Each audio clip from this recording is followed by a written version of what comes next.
사사기 21장 16절부터 25절까지 말씀 제가 빠르게 한번 봉독하도록 하겠습니다. 내용 잘 헤아려 주시면 감사하겠습니다. 회중의 장로들이 이르되 베냐민의 여인이 다 멸절되었으니 이제 그 남은 자들에게 어떻게 하여야 아내를 얻게 할까 하고, 또 이르되 베냐민 중 도망하여 살아남은 자에게 마땅히 기업이 있어야 하느니 그리하면 이스라엘 중에 한 지파가 사라짐이 없으리라. 그러나 우리가 우리의 딸을 그들의 아내로 주지 못하리니 이는 이스라엘 자손이 맹세하여 이르기를 딸을 베냐민에게 아내로 주는 자는 저주를 받으리라 하였음이로다 하니라. 또 이르되 보라, 베델 북쪽 르보나 남쪽 베델에서 세겜으로 올라가는 큰 길 동쪽 실로에 매년 여호와의 명절이 있도다 하고, 베냐민 자손에게 명령하여 이르되 가서 포도원에 숨어 보다가 실로의 여자들이 춤을 추러 나오거든 너희는 포도원에서 나와서 실로의 딸 중에서 각각 하나를 붙들어 가지고 자기의 아내로 삼아 베냐민 땅으로 돌아가라. 만일 그의 아버지는 형제가 와서 우리에게 시비하면 우리가 그에게 말하기를 청하건대 너희는 우리에게 은혜를 베풀어 그들을 우리에게 줄지니라. 이는 우리가 전쟁할 때 각 사람을 위하여 그의 아내를 얻어주지 못하였고 너희가 자의로 그들에게 준 것이 아니니 너희에게 죄가 없을 것임이니라 하겠노라 하매, 베냐민 자손이 그같이 행하여 춤추는 여자들 중에서 자기들의 숫자대로 붙들어 아내를 삼아 자기 기업에 돌아가서 성읍들을 건축하고 거기에 거주하였더라. 그때 이스라엘 자손이 그곳에서 각기 자기의 지파 자기의 가족에게로 돌아갔으니 곧 각기 그곳에서 나와서 자기의 기업으로 돌아갔더라. 그때 이스라엘 왕이 없으므로 사람이 각기 자기의 소견에 오른 대로 행하였더라. 아멘.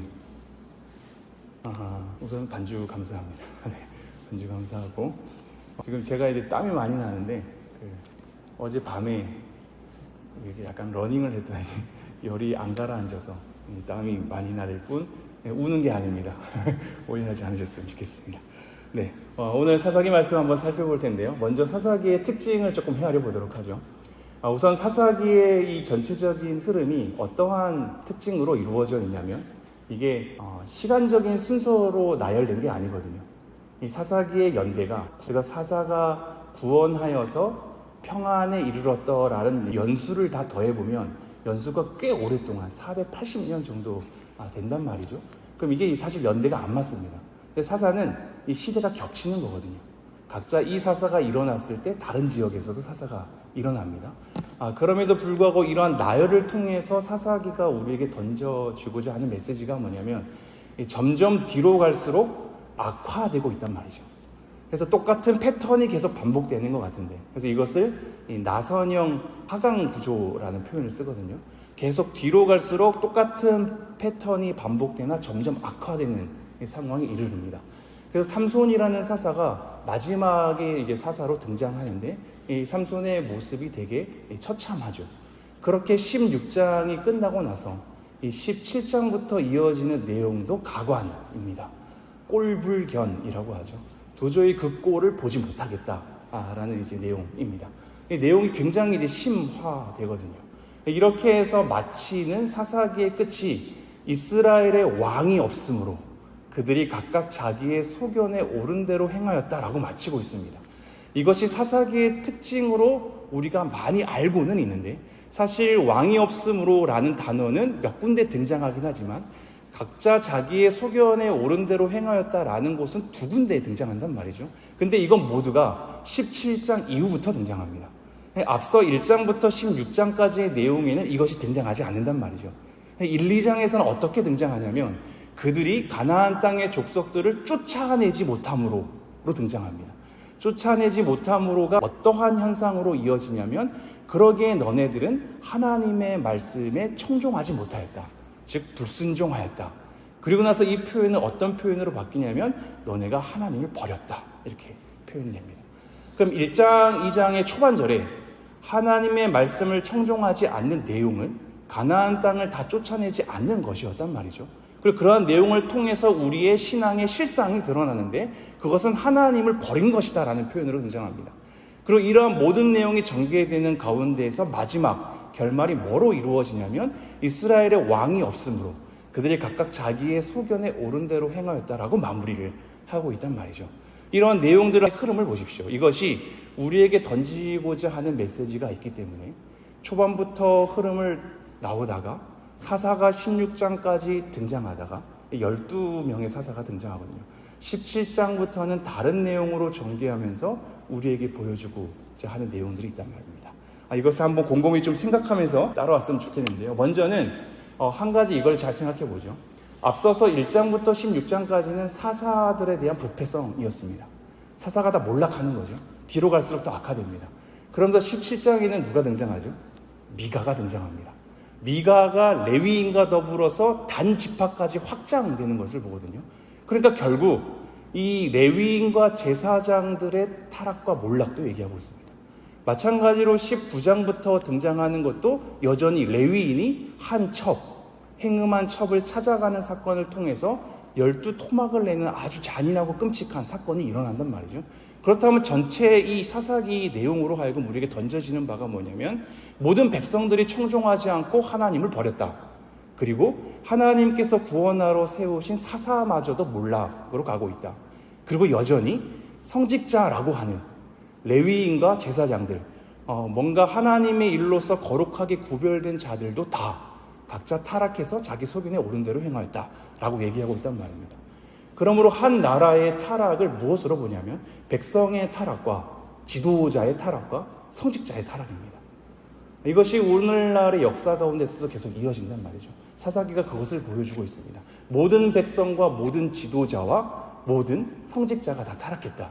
이것이 첫 번째 특징입니다. 두 번째 특징은 작은 것에서부터 큰 것으로 확장됩니다.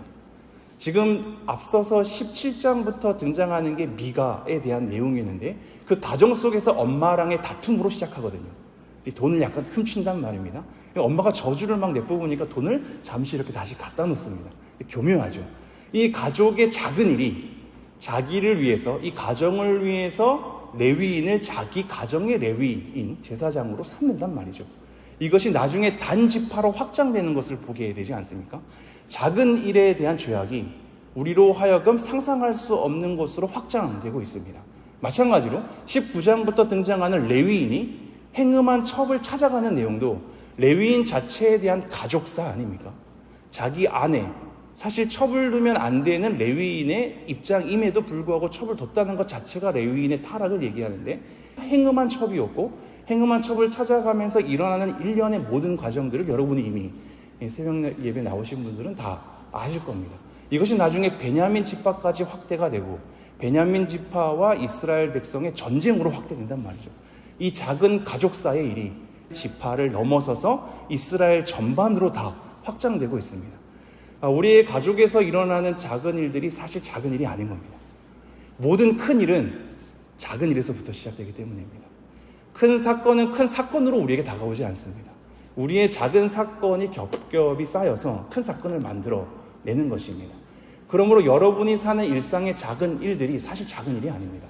우리가 보기에는 작은 일인 것 같고 아무 의미가 없는 것 같고 우리 인생에 커다란 사건을 일으키지 않는 것 같으나 우리는 나비 효과라는 단어를 알고 있습니다. 작은 것이 겹겹이 쌓여서 폭풍같이 휘몰아치는 것으로 나비의 날개짓 하나가 엄청난 일을 우리에게 가져오게 되는 효과를 일으키기도 한단 말이죠.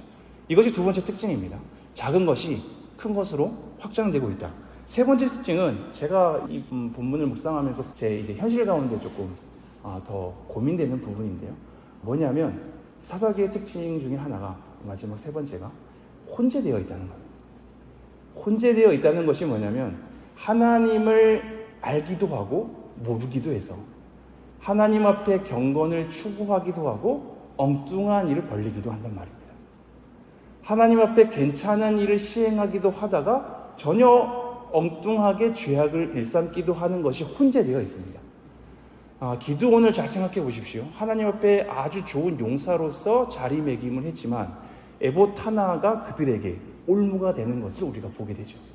마찬가지로 입다도 잘 나가다가 자기 딸을 서원 제물로 바치지 않습니까? 이 모든 것이 혼재되어 있습니다.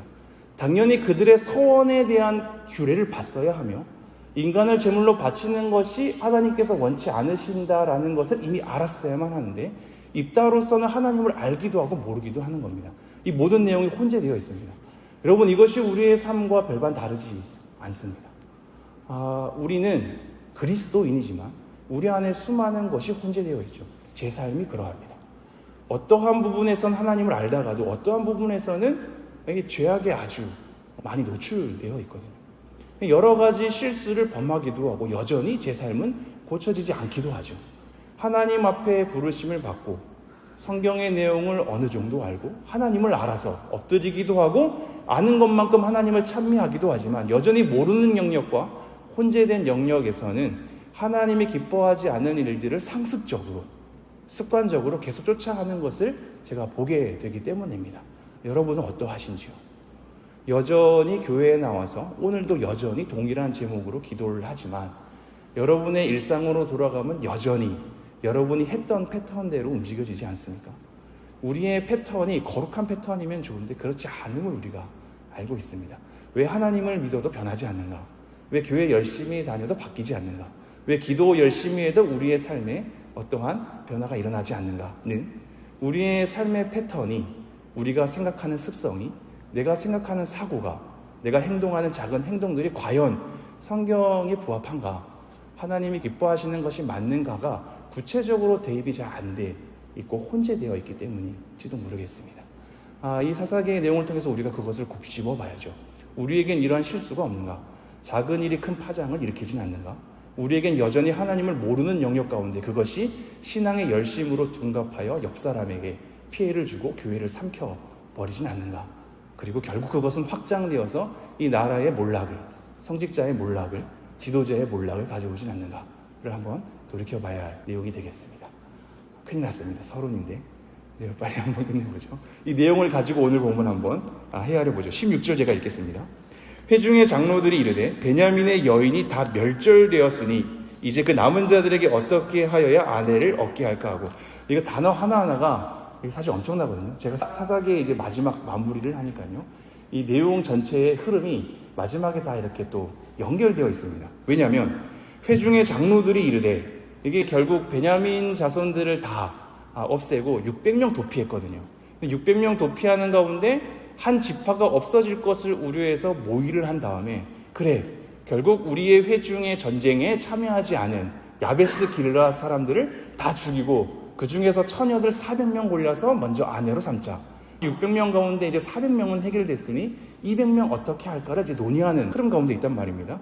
그래서 이렇게 나오는 겁니다. 회중의 장로들이 이르되 베냐민의 여인은 다 멸절되었으니 이제 그 남은 자들에게 어떻게 하여야 아내를 얻게 할까? 200명 어떻게 할까입니다. 여러분, 이것 한 구절만으로도 우리가 생각해 볼 지점이 너무 많습니다.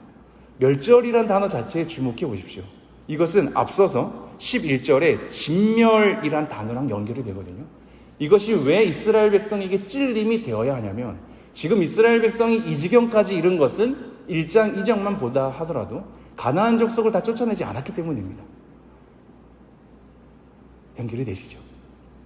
이스라엘 백성이 진멸해야 될 대상은 가나안 족속이었단 말입니다. 근데 그것을 다 쫓아내지 않고 남겨두어서 그것이 가시와 올무가 되어서 사사시대의 괴롭힘이 다 펼쳐진 상황입니다. 그럼 이들은 먼저 하나님 말씀을 청종하기를, 가나안 족속들을 다 멸절시키고 쫓아내는 것에 우선시 되어야만 합니다. 근데 자기의 지파 족속들을 멸절하는 데 열심을 냈던 겁니다. 이렇게 다 이제 멸절되었으니 어떻게 하여야 할고 얘기하는 겁니다. 하나님이 황당하시겠죠. 너네가 멸절시켜야 할 것은 가나안 족속인데 너네들끼리 서로 멸절했다가 이제는 어떻게 해야 할까 물으니 하나님 입장에서 굉장히 당황스러울 겁니다. 두 번째 한번 생각해 보죠. 두 번째는 하나님, 우리가 어떻게 해야 합니까?로 질문하고 있습니다. 이 질문의 입장을 한번 잘 헤아려 보십시오. 우리는 숱하게 하나님께 질문하죠. 하나님, 이것이 맞습니까? 아닙니까? 이것을 해야 합니까? 말아야 합니까? 하나님 음성 듣고 싶습니다. 저의 기도의 응답을 해 주십시오 라고 우리는 요구합니다. 근데 이 질문 자체가 사실 잘못됐습니다. 본인들의 잘못을 다 저질러 놓고, 본인들이 다 멸절시켜 놓고, 본인들 스스로 400명 다 떼져 놓고, 나머지 이 200명 좀 없으면 어떻습니까? 그죠? 600명 꼭 채워야 될까요? 근데 본인들은 채워야 되겠거든요. 200명 어떻게 할까 하나님께 묻고 있습니다. 우리는 이러한 과정 가운데 하나님 앞에 기도 응답을 받거나 묻는 것을 전혀 생각하지 않죠. 우리의 잘못은 우리가 하나님께 따져 물어야 될 영역이 과연 옳은지는 전혀 헤아리지 않고, 하나님 어떻게 해야 합니까? 뭔가 멋있어 보이지 않습니까? 하나님, 제가 어떻게 해야 합니까? 앞서서도 사사기의 시작은 하나님, 저 가나안 족속을 치러 어떤 지파가 먼저 갑니까? 로 묻는 것으로 시작하거든요. 물으면 뭐합니까? 다 쫓아내지 않는 거예요. 그렇죠? 그래서 어떤 분은 얘기합니다. 순종하지 않을 거면 하나님께 묻지를 마라. 순종하지도 않을 건데 뭐하러 묻습니까? 지금 이게 사사기 전반에 흐르고 있습니다. 내가 어찌해야 합니까? 라고 묻는 것이 경건의 모습처럼 보이지만 본인이 잘못을 다 저질러 놓고 물을 다 엎질러 놓고 하나님 어떻게 해야 합니까? 라고 묻는 것은 하나님 앞에 당혹스러운 일일 수 있습니다. 17절 이렇게 이어집니다. 또 이르되 베냐민 중 도망하여 살아남은 자에게 마땅히 기업이 있어야 하리니. 이것도 중요하게 여길 단어입니다. 마땅히 기업이 있어야 하리니가 사실 한 단어거든요. 이 한 단어에 축약된 것이 기업이 있어야 한다는 것에 대한 당위성을 얘기하지 않습니까? 이 당위성은 어디로부터 온 걸까요? 그죠? 하나님 이거 있어야만 합니다. 하나님 이거 꼭 해주셔야만 합니다. 하나님 이거 꼭 들어주셔야만 합니다. 라는 필요성과 당위성은 우리 입장에서 나온 조건일 수 있습니다. 하나님 입장에서는 당연한 것이 아닌데 우리로서는 당연한 것이어서 하나님 앞에 절규할 수 있죠. 하나님 이거 마땅히 있어야 합니다. 그러니 들어주셔야 합니다. 하나님 이거 꼭 필요합니다. 그러니 들어주셔야 합니다. 이것이 누구로부터 온 필요성과 당위성일지 고민해 봐야 되지 않겠습니까? 18절입니다. 그러나 우리가 우리의 딸을 그들의 아내로 주지 못하리니 이는 이스라엘 자손이 맹세하여 이르기를 딸을 베냐민에게 아내로 주는 자는 저주를 받으리라 하였음이로다 하니라. 본인들이 맹세를 했습니다. 우리의 지파 사람들은 베냐민 자손에게 주지 않겠습니다라고 본인 스스로 맹세를 했단 말이죠. 이 맹세 자체가 본인들이 맹세를 잘 지키지 않습니까? 이미 가나안 족속을 쫓아내지 않는 것은 불순종했으면서 자기가 스스로 하나님이 시키신 것이 아닙니다. 자기 스스로 다짐해서 서원한 이 맹세의 내용을 굳건히 지키려고 하는 이들의 모습을 보게 되죠. 우리의 모습이 그러하지 않습니까? 어떤 부분에 있어서는 지나치게 엄격한데 어떤 부분에 있어서는 지나치게 무감각하죠. 다른 사람에게 있어서는 지나치게 채찍질을 가하는데 우리에게 있어서는 지나치게 관대하죠. 이 모순이 우리 가운데 섞여 있습니다. 그러니 내가 맹세한 것을 지키는 것, 사실 맹세의 내용은 잘못된 것이었는데 본인 스스로 맹세했다고 지키면서 다른 사람에게 희생을 가하게 되는 이 행위들을 보십시오. 어떤 식으로 이어지는지 보죠. 19절. 또 이르되 보라 베델 북쪽 르보나 남쪽 베델에서 세겜으로 올라가는 큰 길 동쪽 실로에 매년 여호와의 명절이 있도다 하고, 여호와의 명절이 있습니다. 이것은 유대 명절로서는 커다랗게 세 개거든요. 이제 6월절이 있고 77절이 있고 초막절, 장막절이 있습니다. 근데 이 실로에서 여자들이 춤을 추는 기뻐하는 행사로 봐서는 초막절, 장막절일 가능성이 있습니다. 그럼 여호와의 이 명절을 지키는 것은 되게 거룩하고 경건한 일 아닙니까? 그리고 실로라는 이 위치는 사실 여호수아가 언약궤를 놔둔 자리거든요. 다윗이 성전을 지어서 언약궤를 가져오기 이전에 이미 여호수아 때 언약궤가 있었던 곳이 실로입니다. 거룩한 장소거든요. 거룩한 장소에서 이 유대인의 거룩함, 절기를 행하는, 그리고 그것을 여자들이 기뻐하는, 감사하는 굉장히 경건의 토대 속에 있습니다. 근데 어떠한 일이 일어났느냐? 20절. 베냐민 자손에게 명령하여 이르되 가서 포도원에 숨어 보다가 실로의 여자들이 춤을 추러 나오거든 너희는 포도원에서 나와서 실로의 딸 중에서 각각 하나를 붙들어 가지고 자기의 아내로 삼아 베냐민 땅으로 돌아가라.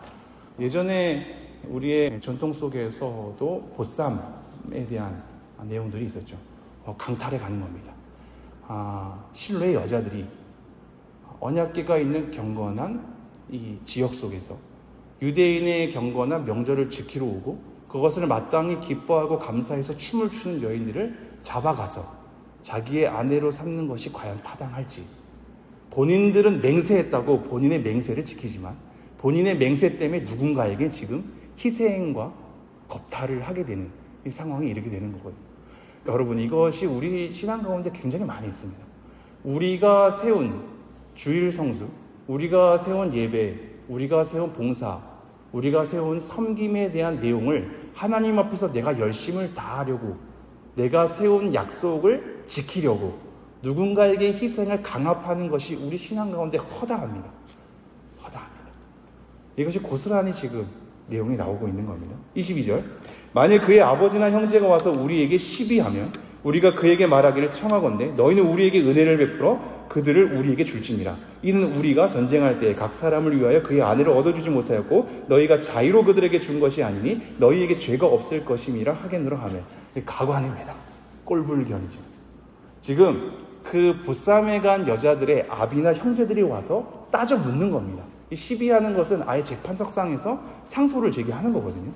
그런 사람들에게 그래서 뭐라고 얘기하냐면 우리가 그에게 말하기를 청하건대 너희는 우리에게 은혜를 베풀어 그들을 우리에게 줄지니라. 은혜를 베풀어 주십시오. 이렇게 얘기하는 거예요.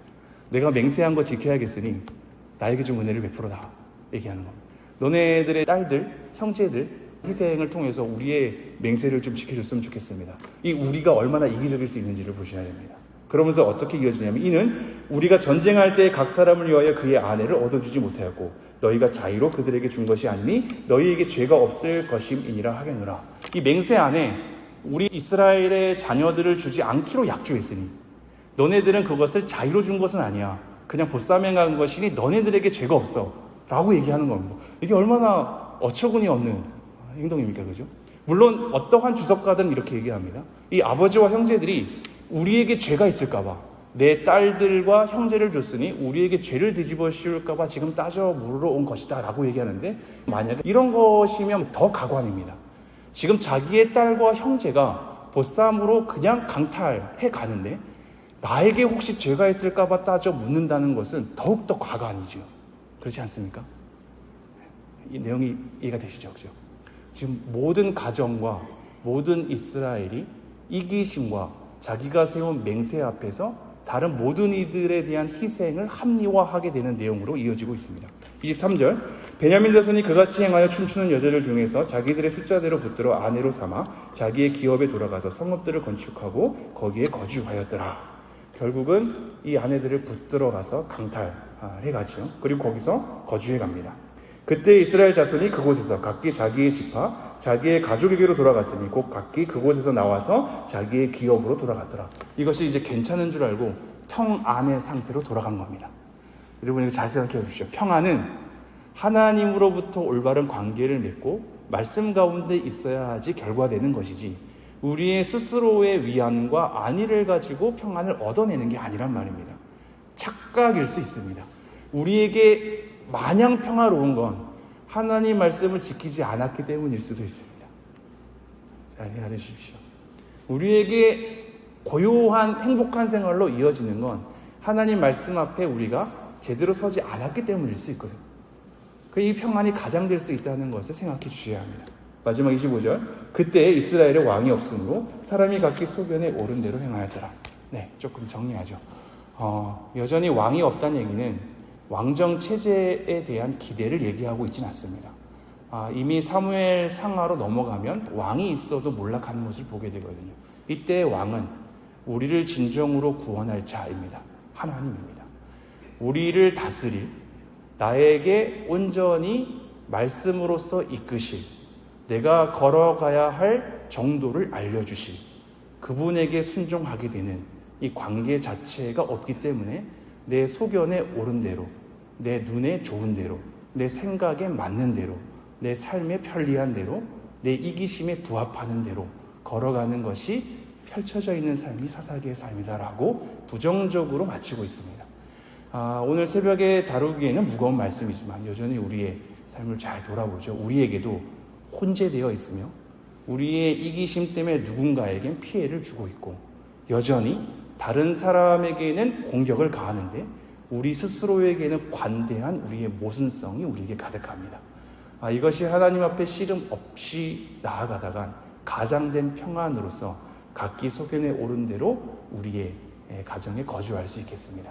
이 말씀이 여러분에게 하나님 앞에서 어떻게 묵상될지 고민하시면서 하나님의 도우심을 구하며 우리 가정 가운데 일어나는 죄악을 또 하나님 앞에 아뢰면서 하나님의 긍휼을 바라보는 하루가 되기를 간절히 소망합니다. 기도하겠습니다. 하나님 오늘도 이 말씀을 통해서 우리의 삶을 돌아보고 하나님의 도우심을 구하게 하여 주시니 감사합니다. 여전히 제 안에도 혼재된 것이 많고 우리의 모든 삶 가운데서도 모순적인 것들이 많사온데 하나님 이것이 우리를 다시 한번 돌아보기 위해서 하나님 앞에 경건으로 가는 걸음이 될 수 있도록 은혜를 베풀어 주시옵소서. 자칫 우리의 죄책감이 우리의 존재를 많이 억누르지 않도록 하나님의 은혜와 긍휼에 기대게 하시고 은혜와 긍휼에 기대되 그것을 교묘히 이용하여서 만족하는 상태가 아니라 하나님의 도우심을 구할 수 있는 우리 모두가 될 수 있도록 은혜를 베풀어 주시옵소서. 이 모든 말씀 우리 주 예수 그리스도 이름으로 기도합니다. 아멘.